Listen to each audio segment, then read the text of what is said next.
Hey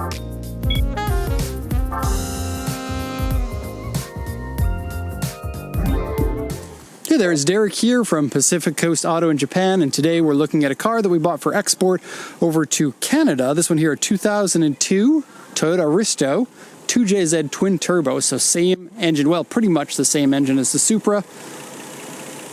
Now this one is in full original condition. It's a late model one, so we don't see too many of these late model ones in full original condition, which makes it something of a special vehicle. And it is in incredible condition with just 75,000 original kilometers, which is pretty low considering it's 22 years old. 75,000 kilometers in 22 years. That is authentic mileage. And so in this video, we're going to take a look at the condition of the vehicle and we'll compare it to the auction inspection sheet. Overall, it's looking really good. I'm very happy about it.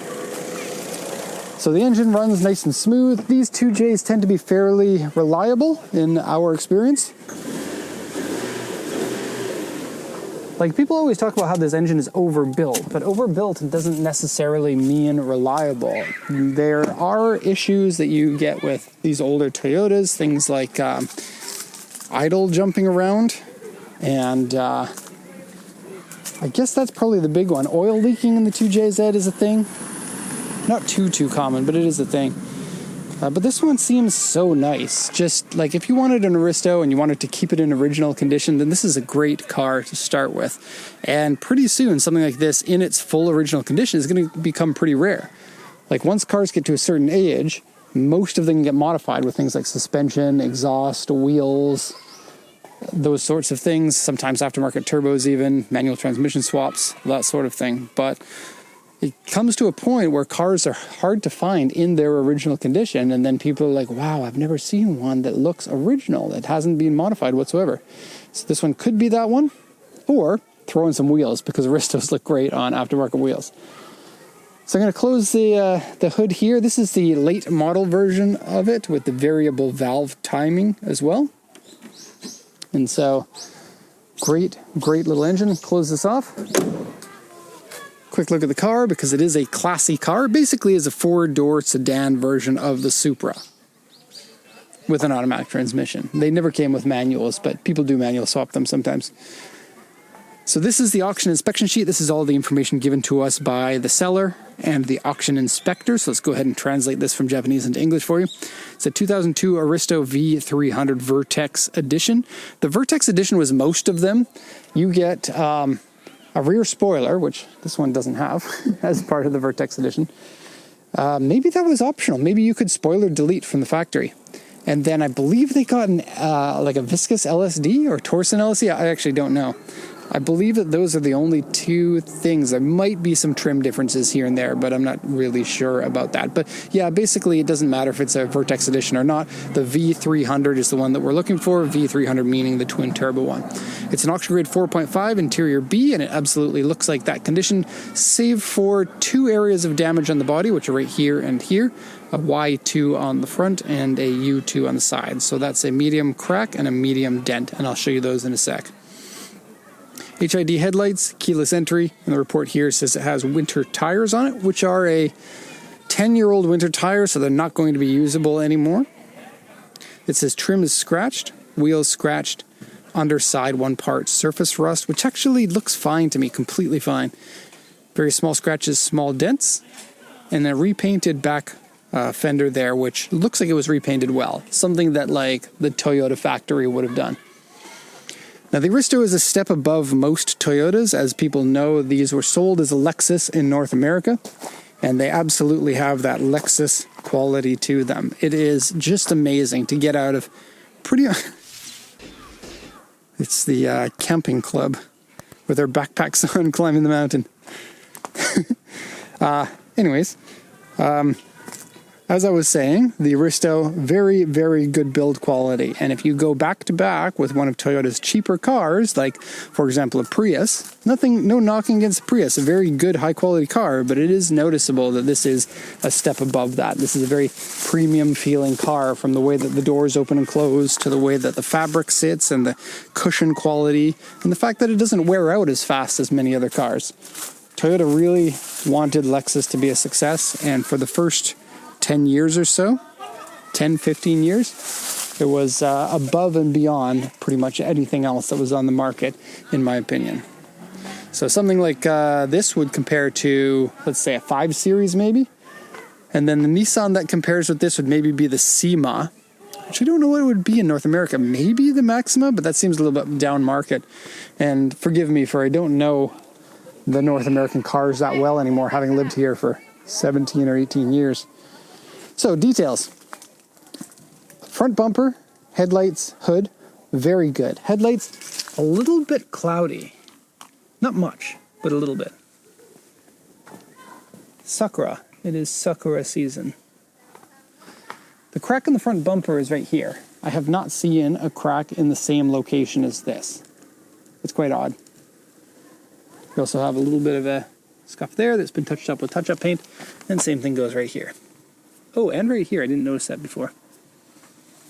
Okay, coming down the side, we're basically perfect until you get to the dent.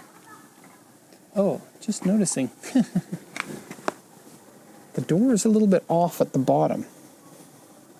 See, just a little bit off. Looks like the door lines up mostly fine. This plastic piece is just a little bit off. Anyway, here's the U2.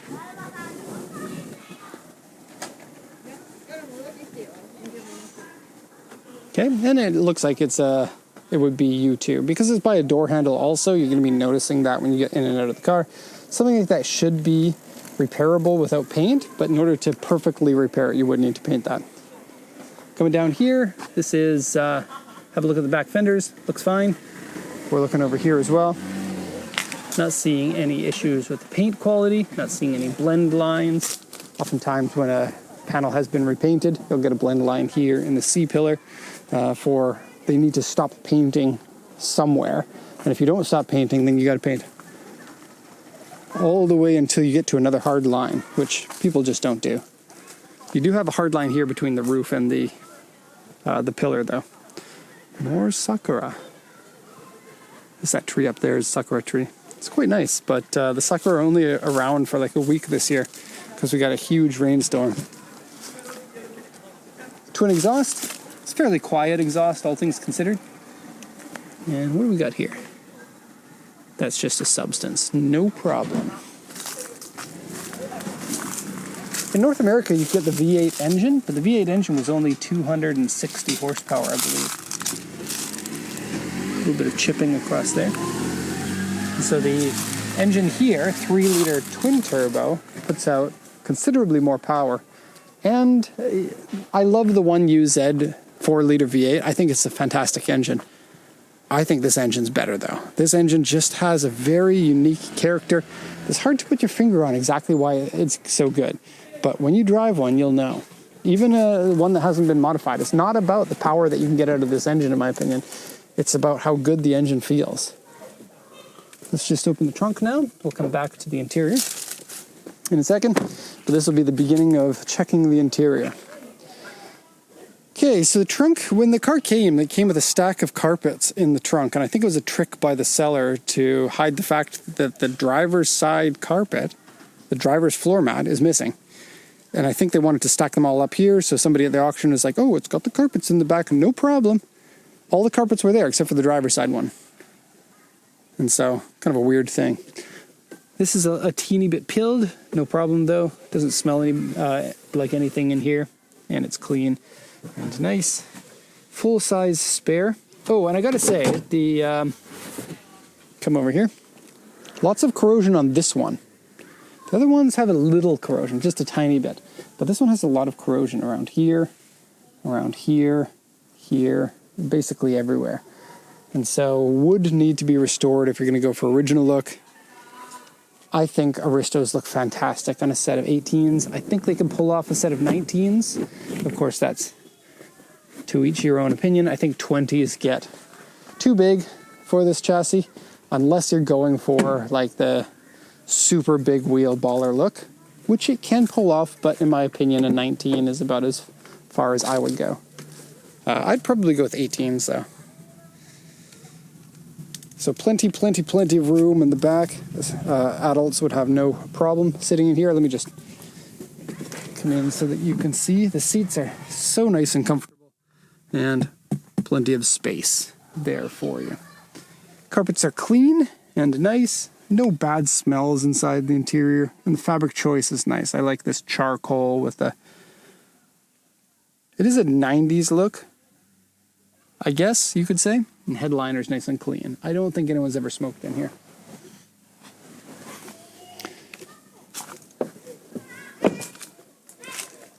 Some chips on the edge of the door there. Coming into the front seat area here, we have full power windows, of course. It would have that. Power locks as well.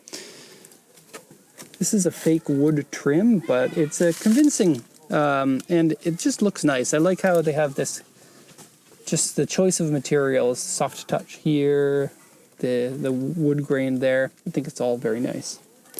Coming in here, you can see the steering wheel is in exquisite condition. It also has a function where as soon as you put the key in, the steering wheel goes into the memory seat location.